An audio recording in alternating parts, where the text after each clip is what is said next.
Okay, got it. All right, so let's go ahead and get started. Welcome again to our 2022 AARP Community Challenge Grant information session. I wanted to share with you what the next hour is going to look like. So first of all, we'll have Mike Watson, who's the director of our Livable Communities work for our national office, give an overview of the 2022 Community Challenge Grant program. Then we'll have some information about some local grant recipients that received the monies as of last year. We have a video from the Growling Gardens. We have Tessa Grieger from the ACHD Commuter Ride Program, and we'll have a video from the Blaine County Seniors Council with their Daffodil Festival. After that, we'll have some review criteria from Dr. Tom Trotter. He leads our livability team, and he will talk about kind of what our team looks like as we vet all of the applications that we get into Idaho, and then we'll go into that question and answer period. But before we go on to Mike Watson, I'd like to introduce Marie Bonaminio. She's our volunteer lead with the Community Challenge Grant program here in the state. She leads the selection community. She will be your direct contact for the grant if you are chosen, and she may even pop in for a visit sometime during your grant cycle to check to see what the great things that you're doing with the grant. So Marie, would you like to say a couple things? Sure, I'll introduce myself. I'm Marie Bonaminio, and I'm a volunteer, and I'm in Boise, Idaho. So I'm privileged, I feel, to be on this committee and read through all the grants that come through. And last year I was very excited to give the call out to the people who did receive them. We felt very lucky last year. We had several people who ended up with grants. So thank you for attending today. I hope you'll glean something from our talk today. And I think we'll go ahead and just get Mike started. Sounds great. So thank you for the introduction, and welcome everybody. It's a real delight to be here to talk a little bit about our Livable Communities work nationwide and the AARP Community Challenge Grant program. So my name is Mike Watson, and as Francois said, I am our AARP's Director of Livable Communities. I am based in our national office, but joining you from my bedroom in Annapolis, Maryland. And if I occasionally throw out a y'all or a Southern drawl comes out, I'm originally from the state of North Carolina, so apologies for that. But really excited to spend a little bit of time with you today to talk a little bit about our livable work and the Community Challenge Grant program. So for those of you who aren't familiar, what you see on the slide here is just a little description of what AARP is trying to achieve with our livable work. So we've been working nationwide in about 600 communities, largely through the work led by state offices like here in AARP Idaho, to help support and be an ally for local leaders and community organizations to kind of address the core fundamentals of what makes a community great for all ages. Those are going to be housing, transportation, civic participation, public spaces, and more. And AARP's been doing this work for several years because we were very aware, as many of you are, of the kind of an indisputable fact in our future. By 2034, there are going to be more people over the age of 65 than under the age of 18. And this is something that's been happening and kind of a trend that's been growing for a very long time and will continue in the future. So we know that communities need to be prepared for an aging population, and that's why AARP has been working with local leaders and organizations to help prepare them and ensure communities are ready for the aging of our population. Go next slide. So we do this through a number of ways. One is we have technical assistance programs. There's a great program that AARP runs called the AARP Network of Age-Friendly States and Communities. And AARP state offices are kind of doing incredible, fantastic work on the ground with partners every single day to educate members and inform decision-making. One way that we also support local work to make communities great for all is through the AARP Community Challenge Grant program, which is why you're all here today. This was a program that was launched in 2017.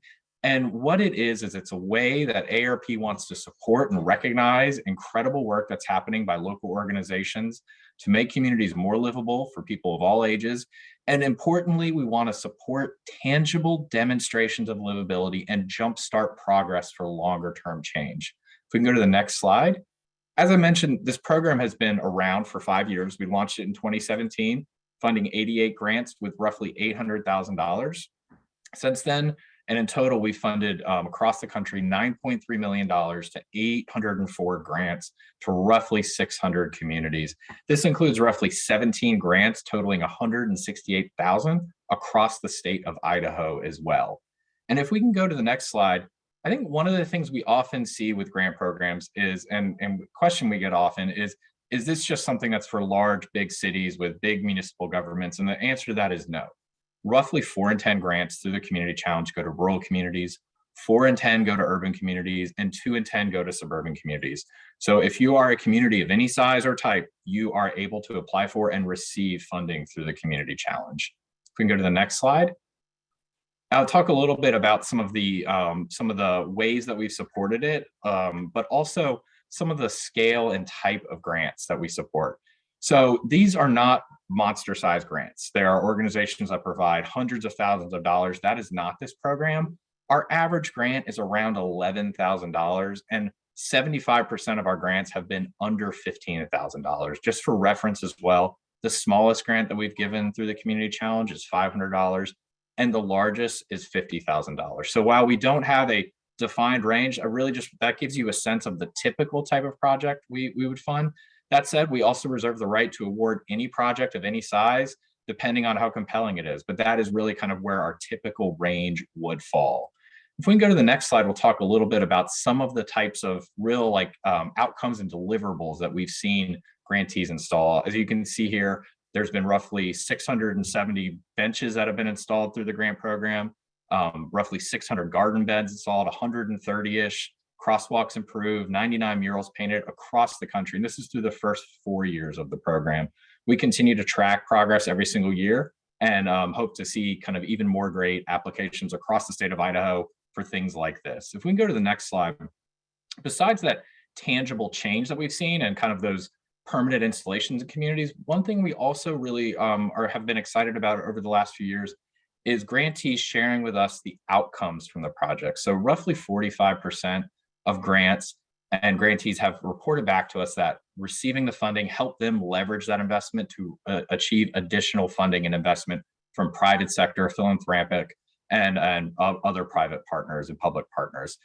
Additionally, roughly 80% of grantees have shared with us that receiving the grant helped them kind of overcome barriers in the community, spurring replication of the effort in other places, and building support for and passing policy change, getting that kind of critical civic input that can really help move something forward.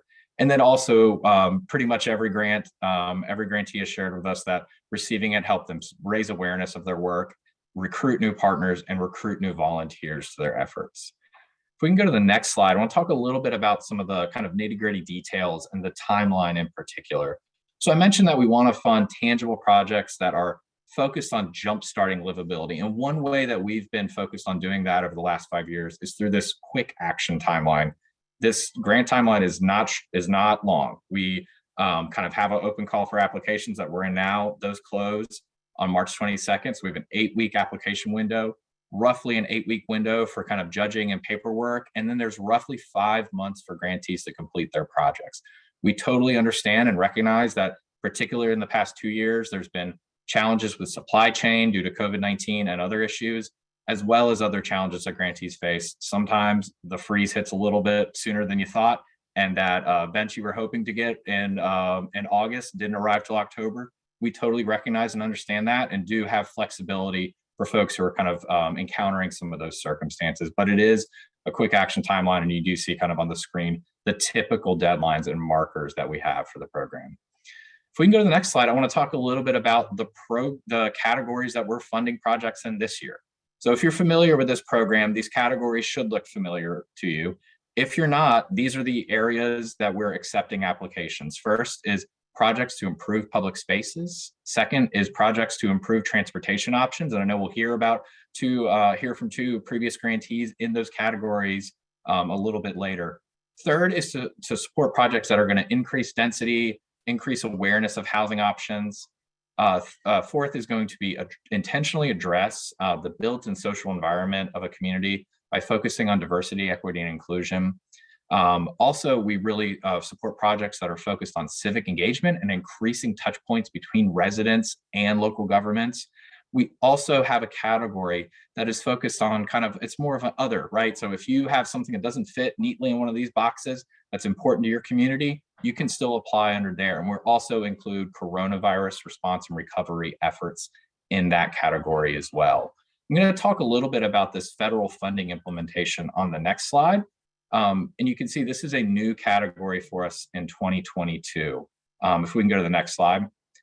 So this again is a new category for us in 2022 that's built around building engagement under new federal programs. So if you're not familiar, last year Congress passed and the president signed two laws, the American Rescue Plan Act and the Infrastructure Investment and Jobs Act.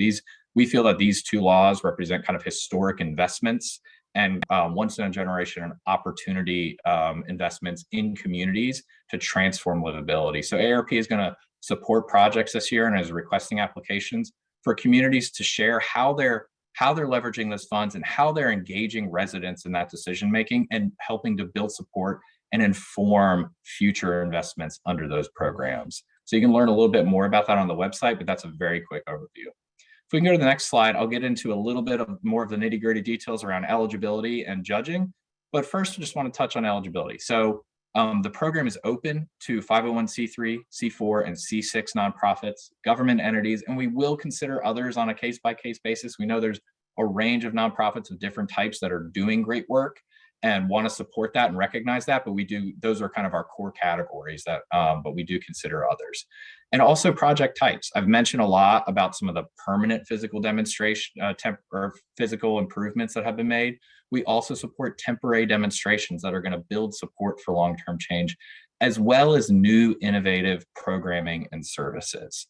We do support ongoing programming or kind of existing programming, but typically AARP will prioritize new and innovative programming under this program. If we can go to the next slide, I'll talk a little bit about the criteria and then look forward to hearing from others throughout the rest of the program. So our criteria is based on these three areas you see on the screen. Our highest weighted category is around impact. So really what this is ensuring that the project is going to benefit residents, particularly people 50 plus, is going to overcome barriers, help grantees and the community accelerate efforts to become more livable, and focus again on people 50 plus and all ages. The next is around execution, which is about 30 points for our scoring. And this is really going to be focused on how is the applicant engaging volunteers? How are they engaging stakeholders, particularly older volunteers in the project execution? And importantly, is that project, does it really demonstrate that it's able to be executed on that quick action timeline I mentioned? And then finally, we also have innovation, really want to kind of support new projects that are going to inspire new change. Finally, in addition to those criteria, we also do really evaluate things based on their consistency with AARP's mission, which is to support people age 50 and older and advocate for their needs. That said, we also know, and this is a fundamental grounding in our work, that when you design a community and you designed projects around the needs of older adults, it's going to support and impact everybody of all ages and improve their community. If we can go to the next slide, just have a little bit of information to share. If you have any additional questions, you can of course reach out to your AARP Idaho contact, or you can email us at communitychallenge@aarp.org. You can visit our website, aarp.org/communitychallenge, and also encourage you to sign up for our free Livable Communities newsletter. We share best practices from grantees like you'll hear from today in there on a weekly basis, so you can kind of get inspired with new projects, new resources as you're looking to apply and moving forward with more livable work. With that, Francois, I'll turn it back over to you. Oh, I think you're on mute still. I was looking for my mute button. Thanks, Mike. That was a fantastic presentation. We really appreciate that insight into the challenge grant and what people can look for to successfully apply for a grant.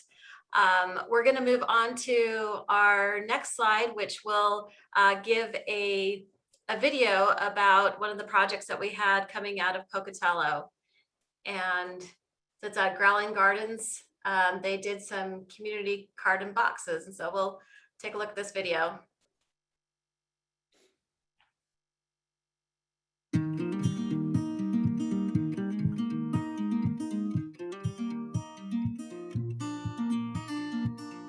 This was a mission of the founders from the very inception of our nonprofit, Growling Garden, and it was to put a box in everybody's backyard that we could reach so that we could help them with nutrition, better handle food, understand the process of how the food comes about, and then they could become self-sustainable for a long time by continuing to feed that box year after year, and they continue to grow the vegetables. Through the support of AARP, they've been able to build 50 boxes that will be put in the community's backyards. So just to grow their own produce and learn how to garden. Inspire healthier communities so that we would then begin to share all of this with one another or just share within the family as the family grew. You had that healthier way of eating. We do the challenge grants because it's an opportunity for communities to be innovative, to find ideas as to how they can make their community a better place for all ages to live. We've been doing this for 5 years. We started in 2017. To date, we've been able to bring to Idaho $171,000 in grants. Those grants have gone all over the state. Children of the families want to learn. They want to get hands-on and learn how to do this, as well as your backyard gardeners that aren't professionals. The people that benefit the most are members of the community who are interested in gardening but don't have the means to get going or the knowledge to get going. This will help with both of those aspects. What's really interesting about this project is that it's just like the old proverb, give a man a fish to feed him for a day. You teach a family how to raise a garden and to feed them forever. AARP's funding is what really helped make this project successful. The young and the old are now coming together, having fun with each other, just enjoying family.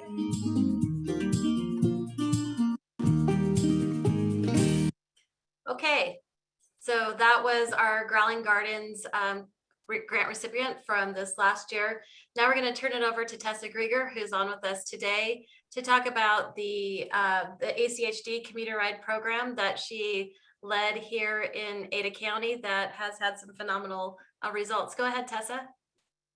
Thank you so much, Francois. And thank you, everybody. Really appreciate the opportunity to be here today to share a little bit about our experience and our opportunity being able to participate in the Community Challenge Grant program last year.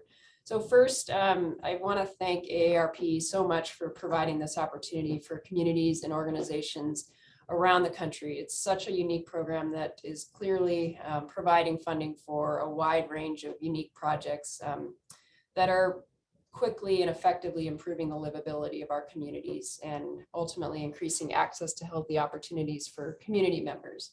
So I am so thankful that we made the decision last year to pursue the grant program as it gave us the opportunity to design and implement a program that we would not have been able to do as quickly as we did with the resources that we had otherwise, and to really be creative in thinking about how we could structure the program to quickly activate improvements in the transportation space for our community.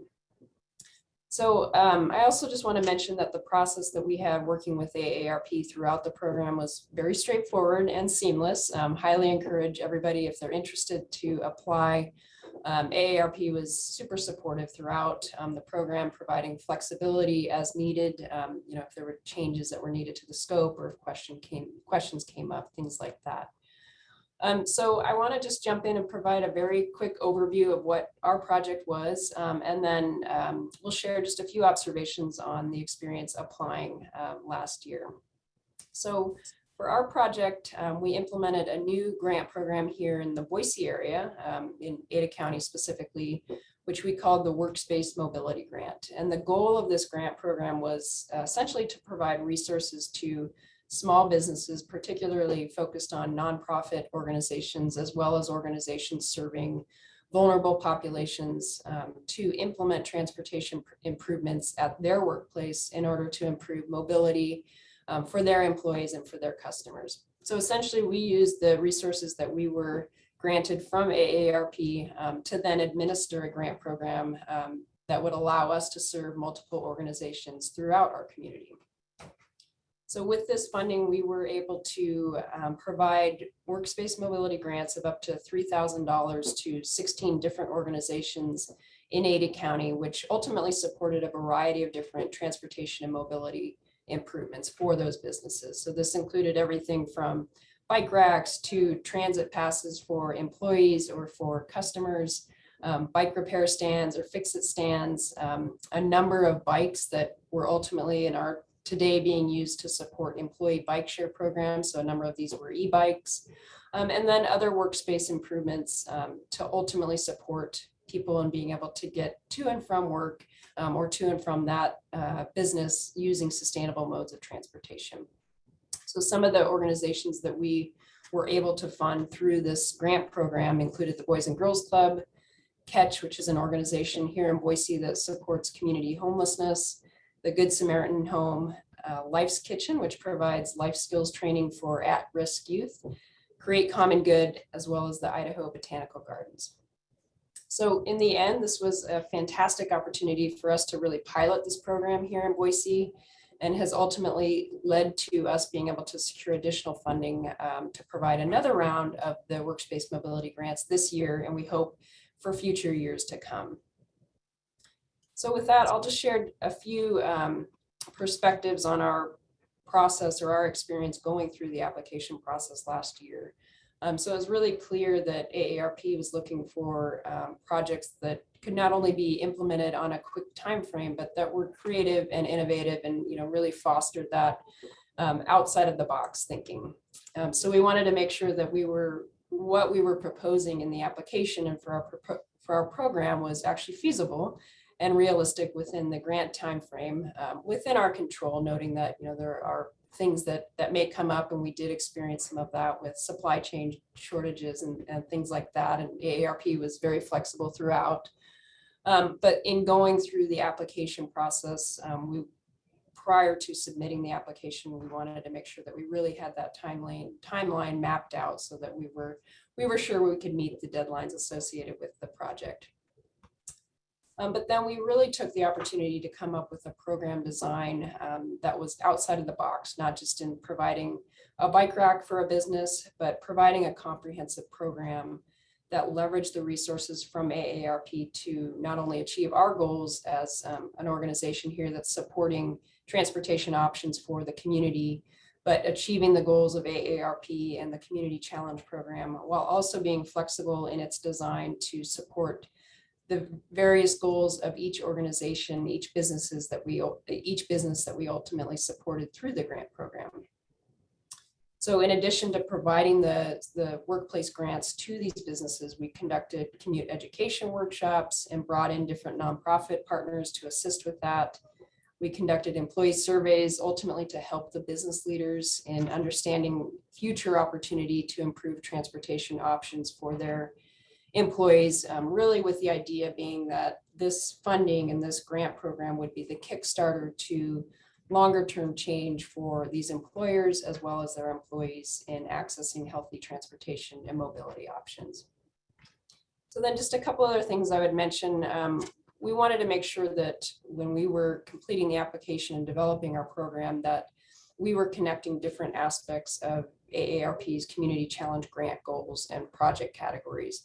So while our grant was primarily a transportation and mobility grant, we also wanted to make sure that we were focusing in the way that we were delivering and developing the program on diversity, equity, and inclusion, while also helping businesses recover from the impacts of COVID. So, looking at how we could touch and meet different goals within the Community Challenge grant project categories. And finally, I'll just mention that our project was not solely focused on residents over the age of 50, but we knew that by making mobility and transportation improvements, we were certainly going to be supporting health and livability for people of all ages, including seniors. So that's certainly a focus of the Community Challenge Grant Program, but just wanted to mention that as we were really looking at the inclusivity of transportation improvements that would support everybody in our community. So those are a few of my takeaways and experience, but again, would highly encourage folks to apply. It's a great program. AARP is supportive throughout, and it's truly helped jumpstart long-term change here in Boise. And I'd be happy if there are any questions about our program, happy to share more information offline, and can share links to some of the resources that we use. So thank you so much for the opportunity to be here. Thank Great, you, Tessa. Tessa. Oh, go ahead, Marie. Do you have something to say? I want to say great, Tessa. Thank you. That was definitely a great explanation of the grant and what it did for commuter ride. We're thrilled we could be part of that and got to see it actually working in the downtown area when I went out to a few of the locations. So thanks again for sharing all of that with us. And if anyone has questions, if you'll use the chat, we'll definitely try to respond to any questions you might have for Mike or for Tessa or for any of us at the end of this presentation. We also have a couple pictures from the program that Tessa just referred to. So let me just scroll through some of these so you can kind of see some of the things on the ground that they worked on. I don't know if you want to say anything about the slides, Tessa, but. Yeah, sure. So this is just on the left here is a picture. We had a check signing celebration event where we invited all of the organizations that received the workspace mobility grants. And gave them a check. And then on the right, I mentioned as part of the grant program, we offered the opportunity to, in addition to the resources providing funding for transportation improvements, we wanted to support the companies in providing education for their employees on commute options, bike safety, bike education workshops. So this is an example of one of the businesses we worked with and provided a lunch and learn presentation on commute options for their employees. And then just a couple examples. Again, we have 16 different businesses and projects. So just a few here. This is on the left, the Commons Climbing Gym here in Boise. So they wanted to install a bike repair stand. So that's shown here. And then on the right is examples of some of the projects that were funded for Catch, another organization here in Boise. So they purchased e-bikes for their employees to use to make short trips around town. They also purchased bike racks for storage inside the building. And then they had a variety of different improvements that they funded as well, such as memberships to the Boise Bicycle Project here in Boise. And then just another example here, this was a project for the Downtown Boise Association. They also purchased employee bike share bikes as well as a trailer. So they do a lot of events and deliver materials to organizations throughout the downtown area. So they wanted to have a trailer to be able to make those trips and deliver those materials by bike more sustainably. And then just, I think this is the final picture here, but this was an example from Life's Kitchen. They purchased a bike rack. They also purchased a number of helmets and bike repair kits, as well as locks to use for their trainees that are part of their skills training program. Perfect. Thanks so much, Tessa. You did a great job with that program. So now we're going to move to another part of the state, over to the Wood River Valley area, and look at a grant that we funded to pull together transportation in the, or not transportation, but off tourist season, people coming into the Wood River Valley to bring more of the community together during that time.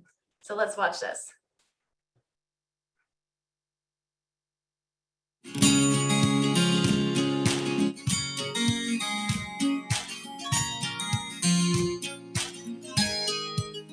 We were lucky enough, fortunate enough to receive a grant which allowed us to purchase over 30,000 daffodil bulbs that we plant in the next couple of days. So the idea is to plant a bunch of daffodils, which are among the first flowers to come up in the spring after our long, white, cold winters here in the Wood River Valley. So the idea is to celebrate spring with all of these beautiful daffodil bulbs coming up. We started this project, the Challenge Grant project, back in 2017. And today, 5 years later, we have funded 17 projects here in Idaho and have spent just over $171,000. Those of us who live here and visit frequently live through many, many months of cold and snowy weather. And it's always a joy, especially here at the Botanical Garden, to see those first bulbs come up in the spring. The idea is to celebrate the spring, celebrate the seniors in our community, celebrate the Botanical Garden and its mission of sustainability and conservation, and really celebrate our community. The response to the community so far has been fantastic. We have today and tomorrow between 60 and 70 different volunteers representing a variety of organizations. This particular project caught our eye because it's a real partnership with the community, with the senior connections, with the Sawtooth Botanical Gardens. They all came together, and as you can see today, there are people, volunteers from different businesses. We've got seniors out here working, planting those daffodils. The funding that AARP provided allowed us to purchase bulbs, purchase tools, purchase advertising and collateral material that we could get the word out, the outreach that we were able to do. The Senior Connection was the heavy lifter on that. And then we transferred to actually making the planting happen here at the garden. So it's been a great partnership, and AARP was instrumental in that partnership. Okay, so that kind of gives you an idea of 3 projects that we've done just this last year. Again, we've done numerous over the last few years of all different types and subjects, and have really had an impact with a lot of the different communities, from very north of the state in Sandpoint over to, like I said, Pocatello in the middle of the area, and obviously over here in the Treasure Valley. So how do we come to those decisions on how we select those grant recipients? The first step of that process is through the Idaho Challenge Grant Committee. And Dr. Tom Trotter is going to tell you a little bit about what the Idaho team's thought process is as we look through applications. Go ahead, Dr. Trotter. Yeah, thank you very much, Francois, and what a delight it is to present in the company of, again, not just stellar, I think, grant recipients, but Mike, really appreciated what you had to say. Just a wonderful foundational piece on what the Challenge Grant is all about. Marie, your enthusiasm, the way in which you really dive into these challenge grants, and what a tremendous opportunity I think challenge grants are for would-be applicants to kind of shine a light on, as Mike was indicating, 3 variables that we pay attention to in screening applications. The first of which is, of course, impact. You know, what are the likely beneficial effects of your proposal on the greater community that in fact is represented? Second of all, you know, just how planful have you been in projecting how this particular proposal will be executed, the action plan there is. And lastly, you know, we do take a look at creativity that's evident in the application process itself. Just how innovative is this particular project in design, if not the ways in which the grant applicant went about the process of engaging, you know, stakeholders in the community in this grant writing process itself. So with a little deeper dive into each of those 3 aspects, let's take a look at, first of all, in considering just how impactful the grant application is likely to be as far as beneficial effects to the community. We do take a look at have the applicants done a good job in assessing needs. In other words, is the proposed action plan needs-based? And I guess to that end, every community in Idaho, if not the US, has ready access to what the AARP puts out in the way of profiling each community's livability, the livability index. So Francois, if we can perhaps, there we go. Here's an example of the profile that Twin Falls might pull up. And I, by saying ready access, I mean quite literally in a matter of seconds, you can pull up your profile as far as, once again, your community's livability status is concerned. And AARP considers livability as illustrated by basically 7 variables that tend to define this particular concept. And if you look down the list that is itemized down the left-hand side of this particular profile, you'll see the variables that we pay attention to: housing, namely affordability, quality in neighborhoods as far as comprehensiveness, transportation. You'll see that some of the projects that were awarded certainly pertain to enhancing transportation availability in the community. Environmental issues with specific attention to air and water quality, healthcare provisions, the extent to which, and once again, woven throughout all criteria, you'll see references to the need to engage community stakeholders in and not just the planning process, but the very implementation of the process, and then in the progress monitoring activity as well. So engagement, I think is a critical variable that we take a peek at. And then lastly, opportunities for, again, engaging volunteers in the process of, once again, program planning.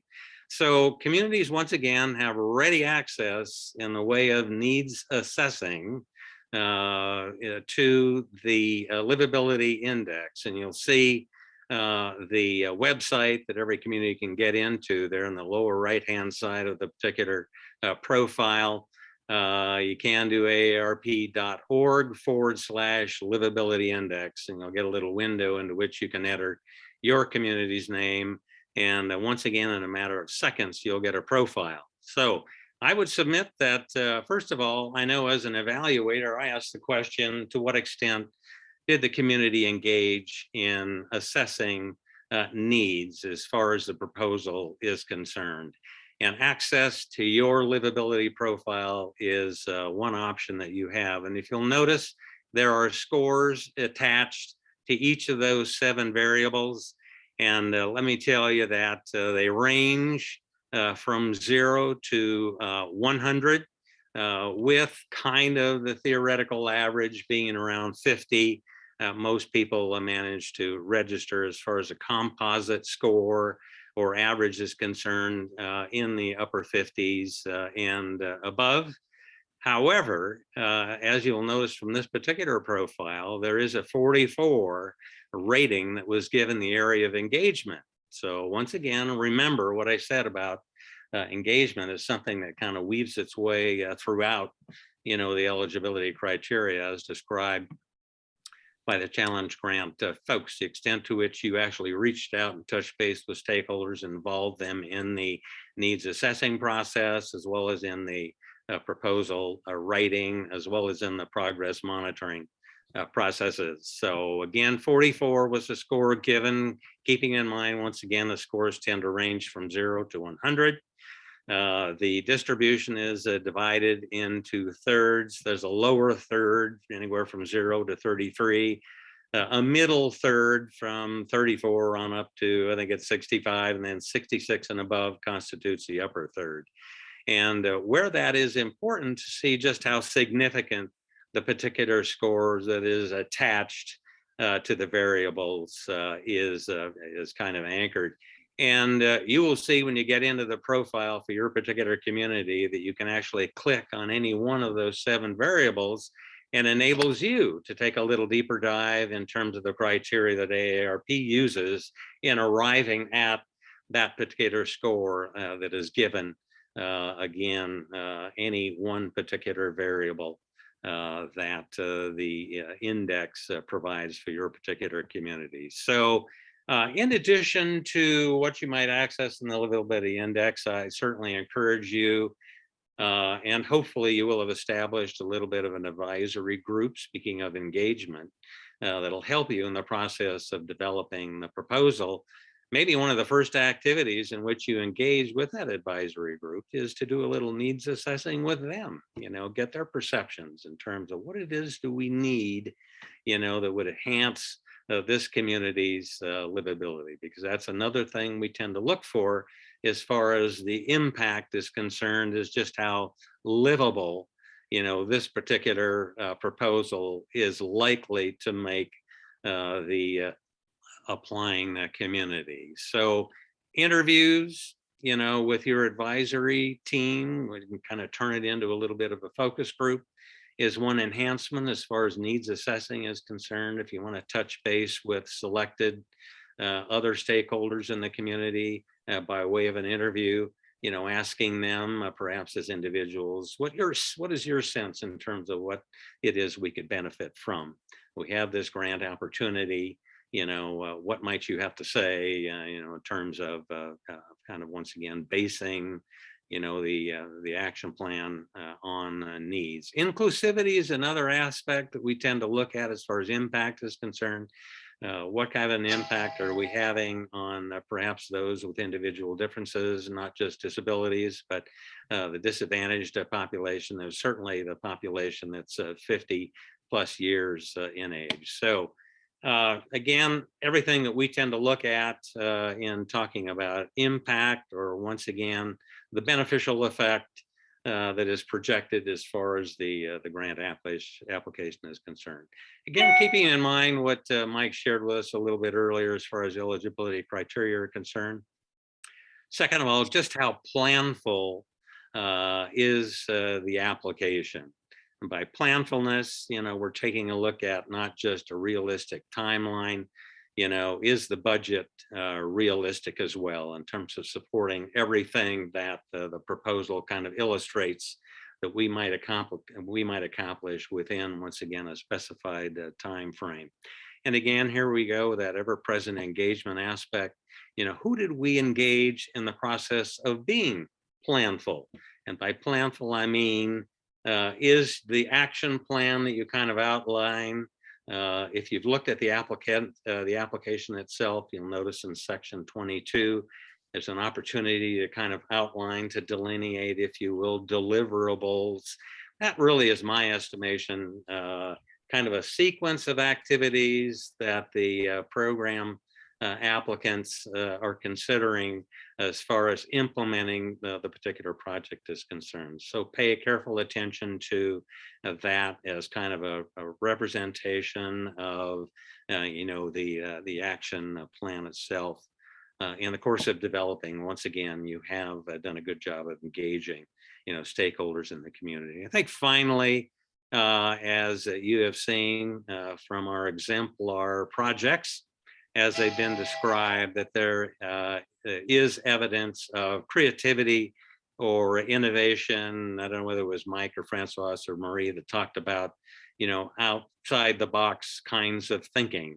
There are, in fact, many opportunities for project applicants to engage in being creative. Once again, not just in the design, what it is you're going for, as far as the overall project is concerned, but the process in which you engage in going about that program planning process, as well as the implementation process, as well as, once again, monitoring progress towards project completion within the specified timeline, once again. So kind of there you have it, and coming maybe full circle back to the areas of emphasis, things that we tend to look at, as an evaluation team. First of all, the promise as far as impact on the greater community is concerned. Second of all, the projected execution of the project plan, just how detailed is it? Is it, once again, workable, doable, as far as the action plan is concerned? And is that action plan based on, demonstrated needs? And then thirdly, we do take a look at just how creative, how innovative, is this particular proposal. So once again, there you have it from an evaluation team perspective, the variables that we tend to look at, and some of the features that we hope you incorporate into the application process itself. Francois? Great, thank you. Appreciate that, Tom. So now we're going to go into our question and answer period. Marie just sent me a note saying that there was no questions in the chat, but that cannot be true. I know a lot of you are on here because you have your own special circumstances that you want to ask about. There are project ideas you want to bounce off of us, and then just very truly just questions about the application process, who might be eligible. So if you can, type those into the chat. If there's no questions in the chat and you feel kind of brave and you want to just ask your question directly to Mike or Marie or Tom or me or anybody on the team, please go ahead and take yourself off of mute, and we will answer those questions the best we can. And I think Tessa's on the phone, still with us, and Tessa also said she'd be glad to answer any questions if anyone had anything to ask her. I think I just have one question that just came in. She's asking if we required any uploads for design, budget, etc. That's a great question, Linda. So we do not require uploads for design or budget. There is an option to upload if you like. We have a pretty simple, or at least I think it's simple. Tessa can correct me there if it's not. But we have a pretty simple budget worksheet that's part of the application where we have 3 or 4 different categories of budget to kind of identify where the grant will go, but it's not an overly complicated spreadsheet, and no uploads are required. Right. And then we're getting asked, do you require bids for construction? No. Nope, we do not require bids. Right.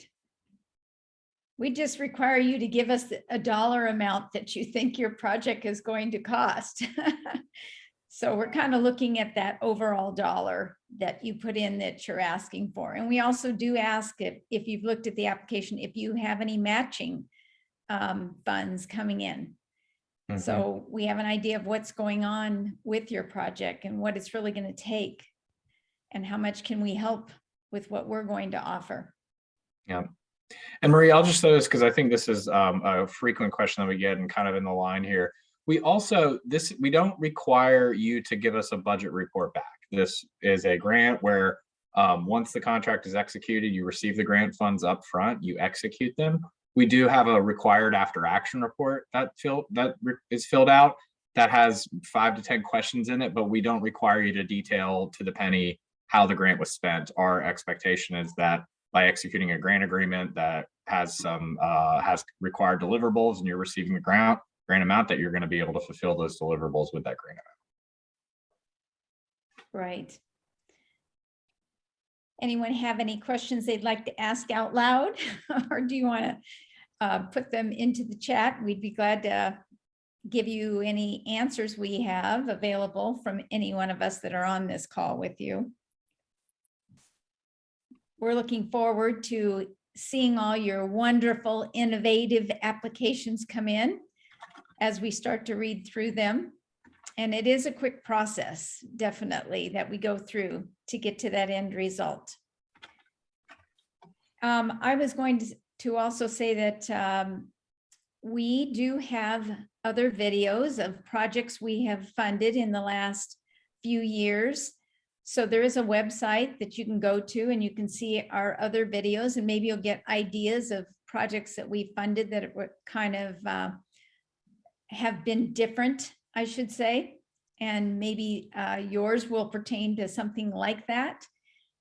Nothing's too crazy. Nothing is too out of the box. We like to read through all of them.